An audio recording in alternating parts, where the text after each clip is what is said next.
जय हिंद दोस्तों। उम्मीद करता हूं कि आप सब लोग बेहतर होंगे। दोस्तों, विभिन्न परीक्षाओं में भले ही हम पीएससी यूपीएससी की बात करें या फिर कोई और एक दिवसीय परीक्षा जिसमें रेलवे एसएससी व्यापम की परीक्षाएं शामिल हैं, उनमें कुछ क्वेश्चंस ऐसे आते हैं जिनका संबंध विभिन्न योजनाओं से होता है। और आज के इस लेक्चर में मैं ऐसी ही योजनाओं से संबंधित फैक्ट को आप लोगों से डिस्कस करने वाला हूं। ऐसी योजनाएं जो कुछ ही वर्षों पहले या हाल में सरकार के द्वारा शुरू की गई हैं, उनके बारे में आज के इस लेक्चर में हम डिस्कस करेंगे। जिसमें सबसे पहले हम बात करेंगे विश्व का सबसे बड़ा टीकाकरण अभियान को लेकर। कोविड 19 या कोरोना वायरस जो है वो पूरे विश्व में बहुत बड़े पैमाने पर फैला। मार्च 2020 की यदि हम बात कर लें, तब से लेकर अब तक लगातार इसके केसेस बढ़ते चले गए थे। लेकिन फिलहाल कुछ दिनों से अगर हम देखें तो पिछले कुछ महीनों से इसके केसेस में वैश्विक स्तर पर कमी आई है। और कहीं न कहीं एक राहत भरी खबर देखने को मिल रही है कि अब ये जो कोरोना वायरस है ये रिकवरी के मोड पर दिखाई पड़ रहा है। लेकिन हमें सावधानी बरतने की ज़रूरत है। हैंड वॉश करना हो, मास्क लगा के जाना हो, इन सब चीज़ों का ध्यान विशेष तौर पर रखने की ज़रूरत है। भारत सरकार ने कोरोना से बचाव के लिए कहीं न कहीं सारे उपाय तो किए ही हैं, लेकिन एक जो सबसे बड़ा ऐतिहासिक कदम हमारे देश में देखने को मिला, वो विश्व का सबसे बड़ा टीकाकरण अभियान के तौर पर मिला।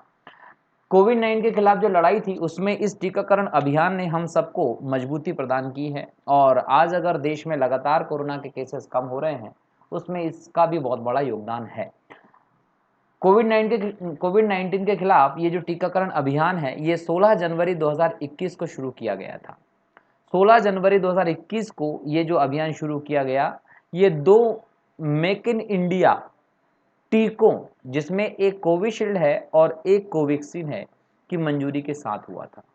दुनिया का सबसे बड़ा टीकाकरण अभियान जो है ये कहलाया, क्योंकि अगर हम वर्तमान में बात कर लें तो इस अभियान के तहत हमारे देश में लगभग 90 करोड़ से ज़्यादा लोगों को टीकाकरण किया जा चुका है। कोवैक्सीन की यदि हम बात करें तो एक निष्क्रिय टीका है, और अगर कोविशील्ड की बात करें तो एक सक्रिय टीका है।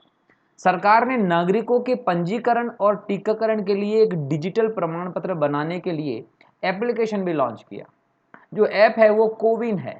ये कोविन ऐप जो है ये लॉन्च किया, और इसके माध्यम से जितने भी लोगों को टीका लग गया है उनका ऑनलाइन रिकॉर्ड रखा जा रहा है। जितने भी लोगों को टीका लग गया उन्हें एक सर्टिफिकेट दिया जा रहा है।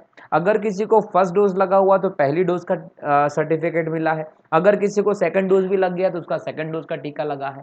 फर्स्ट डोज लगने के बाद कितने दिनों के भीतर सेकंड डोज लगवाना है, ये सारी सुविधाएं आपको आपके मोबाइल पर मैसेज के द्वारा पहुंच रही हैं, कॉल्स आ रहे हैं। तो इस प्रकार से भारत सरकार ने विश्व के सबसे बड़े टीकाकरण अभियान का सकुशल रूप से संचालन किया है। अगर हम बात करें दोस्तों कोविन की, तो कोविन क्या है और डिजिटल प्रमाण पत्र क्या है, इसको देखते हैं। कोविन एक क्लाउड आधारित आईटी प्लेटफॉर्म है जो भारत के कोविड 19 टीकाकरण के प्रत्येक मिनट का विवरण रखता है। हर एक मिनट में हमारे देश में कितनी वैक्सीन लग रही हैं, कितने लोगों को प्रमाण पत्र दिया जा चुका, हर एक चीज का ये कहीं ना कहीं बोल सकते हैं पूरा डेटा रखे हुए हैं, विवरण रखे हुए हैं। इसमें लाभार्थियों को पंजीकरण करना ये भी शामिल है।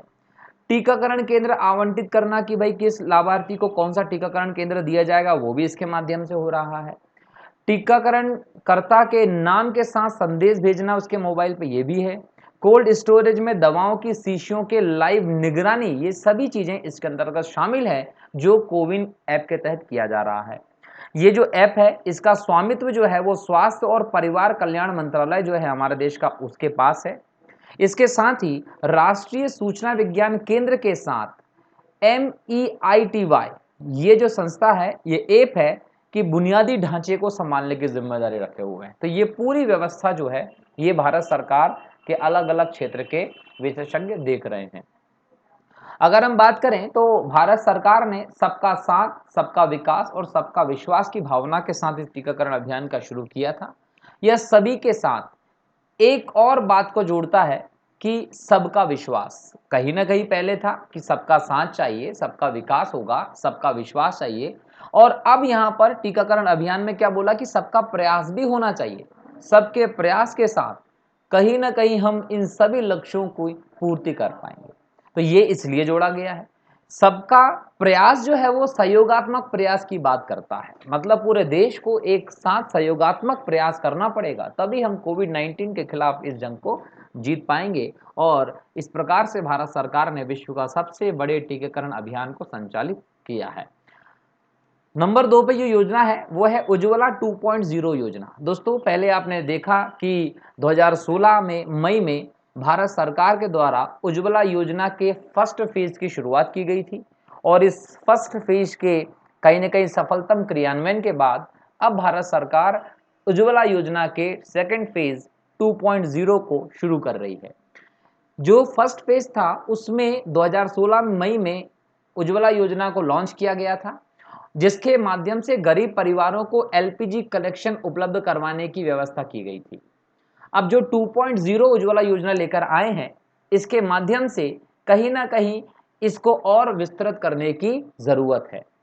अगर हम उज्ज्वला योजना की फर्स्ट फेज की बात करें तो इसको पेट्रोलियम और प्राकृतिक गैस मंत्रालय के द्वारा क्रियान्वित किया जा रहा है।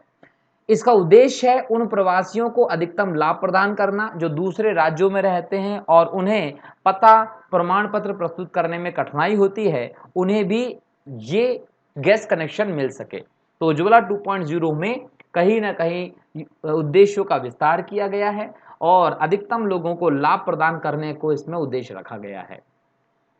इसके अंतर्गत हम बात करें तो बीपीएल परिवार धारक जो बिलो पॉवर्टी लाइन रहते हैं, बीपीएल का मतलब क्या है दोस्तों, याद रखिएगा, बीपीएल का मतलब होता है बिलो पॉवर्टी लाइन, मतलब गरीबी रेखा के नीचे जो भी जीवन यापन करने वाले परिवार हैं उनको एलपीजी कनेक्शन के लिए 1600 रुपए की वित्तीय सहायता प्रदान की जाएगी और इसके अलावा लगभग 10 मिलियन एलपीजी कनेक्शन भी दिए जाएंगे लाभार्थियों को, ये भी याद रखना है। इस प्रकार से एक बड़े उद्देश्य को रखकर ये योजना शुरू की गई है। कहीं ना कहीं उज्ज्वला योजना को शुरू करने के पीछे कई सारे तर्क दिए गए थे कि मैक्सिमम हमारे ग्रामीण इलाकों में देखा जाए तो चूल्हों का प्रयोग होता है भोजन बनाने के लिए या किसी भी घरेलू काम के लिए, रसोई के लिए। इसमें आप लोग लकड़ी का प्रयोग करते हैं और लकड़ी का प्रयोग करते हैं तो बड़े पैमाने पर प्रदूषण को तो बढ़ावा मिलता ही है, लेकिन इसके साथ साथ एक और समस्या होती है कि जो महिलाएं, माता बहनें किचन में चूल्हे पे काम करती हैं उन्हें के स्वास्थ्य पर भी इसका नुकसान पड़ता है, क्योंकि जो धुआं होता है चूल्हे का, वो धुआं कहीं ना कहीं उन्हें नुकसान पहुंचाने का काम कर रहा है। तो स्वास्थ्य के उद्देश्य को भी ध्यान में रखा गया, प्रदूषण को भी ध्यान में रखा गया, विभिन्न चीजों को ध्यान में रखते हुए ये योजना शुरू की गई थी जो अपने पहले चरण में सफलतम रूप से की गई और अब इसका 2.0 सेकंड फेज चालू किया गया है, जिसके माध्यम से और भी विस्तृत रूप से लक्ष्यों को प्राप्त किया जाना है। नेक्स्ट योजना है आयुष्मान भारत प्रधानमंत्री जन आरोग्य योजना। दोस्तों बहुत ही इंपॉर्टेंट योजना रही है स्वास्थ्य के क्षेत्र में, जो 23 सितंबर 2018 को शुरू की गई थी। 23 सितंबर 2018 को शुरू की गई और ये दुनिया का सबसे बड़ा स्वास्थ्य कार्यक्रम, स्वास्थ्य योजना के तौर पर देखी जा रही है। इसमें कहा गया कि द्वितीयक तृतीयक देखभाल के लिए प्रति परिवार 5 लाख रुपए की बीमा राशि दी जाएगी। प्रत्येक परिवार 5 लाख रुपए की बीमा राशि दी जाएगी। इसके अलावा स्वास्थ्य पैकेज में सर्जरी, चिकित्सा, देखभाल के उपचार, दवाओं की लागत एवं निदान, ये सभी चीजें भी शामिल की गई हैं। लाभार्थियों की पहचान नवीनतम सामाजिक आर्थिक जाति जनगणना के आंकड़ों के आधार पर की जाती है। जो नवीनतम जाति आधारित गणना है उसके आधार पर की जाती है और राष्ट्रीय स्वास्थ्य प्राधिकरण जो है इसके लिए एक नोडल एजेंसी है। जो भी आपकी आयुष्मान भारत योजना चल रही है इसके लिए जो राष्ट्रीय स्वास्थ्य प्राधिकरण है नोडल एजेंसी के तौर पर सेट किया गया है। याद रखिए ये जो योजना है ये केंद्र और राज्य दोनों के द्वारा सहयोगात्मक रूप से चलाई जा रही है। इसमें राज्यों, केंद्र शासित प्रदेशों के लिए कहीं ना कहीं 60-40 के रेशो में अनुदान होता है, पैसा खर्च होता है। योजना का 60% वहन करने का काम करती है केंद्र सरकार और 40% जो होगा वो वहन करती है राज्य सरकार। यहाँ पर कुछ राज्यों के लिए विशेष प्रावधान भी किए गए हैं, जैसे कि पूर्वोत्तर के जो राज्य हैं आपके, उनके लिए जम्मू कश्मीर को मिलाकर, हिमाचल प्रदेश को मिलाकर, उत्तराखंड को यदि मिला लें तो यहाँ पर 90 और 10 का रेशो है। मतलब यहाँ पर 90% सरकार का खर्च होगा और 10% जो होगा वो राज्यों के लिए खर्च होगा। क्लियर है? तो ये एक प्रकार से बहुत ही महत्वाकांक्षी योजना रही है। इस योजना के माध्यम से कोशिश की जा रही है कि भारत के सभी लोगों को स्वास्थ्य की गारंटी प्रदान की जाए। क्लियर। कई सारे राज्य ऐसे थे जिन्होंने अपने यहाँ इस योजना को लागू नहीं किया था, जिसमें नई दिल्ली एक विशेष राज्य था, लेकिन केंद्र शासित प्रदेश था, लेकिन हाल ही में ये हुआ कि वहां के मुख्यमंत्री केजरीवाल जी ने भी अपने यहाँ इस योजना को लागू करने का प्रावधान कर दिया है। तो एक तरीके से देखा जाए तो पूरे देश को एक स्वास्थ्य के क्षेत्र में बांधने का काम कर रही है योजना, जो बड़े व्यापक तौर पर चलाई जा रही है। जो विधायिका है वो केंद्र शासित प्रदेशों के लिए लगभग 100% केंद्रीय वित्त पोषण है। ऐसी विधायिका हैं जो बिना केंद्र शासित प्रदेश के प्रदेशों के लिए है, वहां पर 100% केंद्रीय वित्त पोषण की व्यवस्था भी इस योजना के तहत की गई है। अगली योजना है प्रधानमंत्री भारतीय जन औषधि परियोजना। अब ये जन औषधि परियोजना के बारे में थोड़ा सा जानते हैं कि ये क्या है। इसकी शुरुआत दोस्तों फार्मास्यूटिकल डिपार्टमेंट जो है हमारे देश का, उसके द्वारा की गई थी और इसकी शुरुआत 2008 में की गई थी। इसे एक प्रकार से जन औषधि अभियान का नाम दिया गया है। 2015-16 में इस अभियान को पीएम बीजेपी के रूप में नया नाम दिया गया है। यह bureau of pharma PSU of India जो है रसायन और उर्वरक मंत्रालय के लिए कार्यान्वयन एजेंसी इसकी बना दी गई है। इसके लिए जो भी एप्लीकेशन होगी वो विकसित किया जा रहा है, सुगम एप्लीकेशन है ना, और इसके लिए जन औषधि केंद्र स्थापित किए जा रहे हैं। जन औषधि केंद्रों के माध्यम से जगह जगह पर गुणवत्तापूर्ण जेनरिक दवाइयां उपलब्ध की जा रही हैं। आप जब मार्केट में जाते होंगे तो आपको जगह जगह पर प्रधानमंत्री के मोदी जी के फोटो के साथ जन औषधि केंद्र लिखा मिलता है। वो कहीं ना कहीं जेनरिक दवाएं उपलब्ध करवाई जा रही है और वो सरकार के द्वारा स्थापित किए जाने वाले केंद्र हैं। क्लियर। तो ये याद रखना है। यहाँ पर केंद्रों की स्थापना करने वाले लोगों में डॉक्टर्स हो सकते हैं, फार्मासिस्ट्स हो सकते हैं, उद्यमी हो सकते हैं, स्वयं सहायता समूह हो सकते हैं, गैर सरकारी संगठन हो सकते हैं। जहां भी आपको लगता है कि उपयुक्त स्थान है, अस्पताल परिसर है, वहां पर आप जन आरोग्य औषधि केंद्र की स्थापना कर सकते हो और वहां पर जाकर जेनरिक दवाइयों को सस्ते दामों पर लोगों को उपलब्ध करवा सकते हो। ठीक है। एक प्रकार से ये जेनरिक दवाइयों को मार्केट में और ज्यादा पहुंच स्थापित करने की भी प्रयास है, उसके प्रति लोगों की जागरूकता फैलाने का भी प्रयास किया जा रहा है। नेक्स्ट है आपका प्रधानमंत्री स्वनिधि योजना। दोस्तों प्रधानमंत्री स्वनिधि योजना जो है वो आवास और शहरी मामलों के मंत्रालय जो है ने स्ट्रीट वेंडर की किफायती ऋणों पर ब्याज प्रदान करने के लिए लॉन्च की है। मतलब ये आवास और शहरी मामलों के मंत्रालय द्वारा चलाई जा रही है। ये किफायती ऋण उपलब्ध करवाते हैं। क्लियर। जिसको हम प्रधानमंत्री स्वनिधि के नाम से जानते हैं। इस योजना का शुरुआत 1 जून 2020 को की गई है। इसकी घोषणा आत्मनिर्भर भारत अभियान के तहत की गई है। मतलब आप चाहते हैं कि आत्मनिर्भर भारत अभियान को अगर प्रमोट करें, आत्मनिर्भर भारत अभियान के तहत भारत में आत्मनिर्भरता का जो लक्ष्य रखा गया उसको प्राप्त किया जाए, तो ये बहुत जरूरी है कि आत्मनिर्भरता के साथ किसी भी काम को शुरू करने के लिए पर्याप्त फंड की व्यवस्था की जाए। और अगर आप पर्याप्त फंड की व्यवस्था करना चाहते हैं तो उसके लिए आपको ऋण देना ही पड़ेगा और वो ऋण आप प्रधानमंत्री स्वनिधि योजना के माध्यम से ले सकते हैं।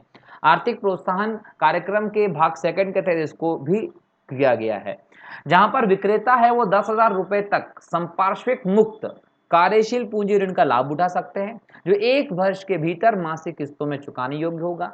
ऋण को शीघ्र न चुकाने पर कोई भी दंड नहीं दिया जाएगा। दंड रहित व्यवस्था यहाँ पर की गई है।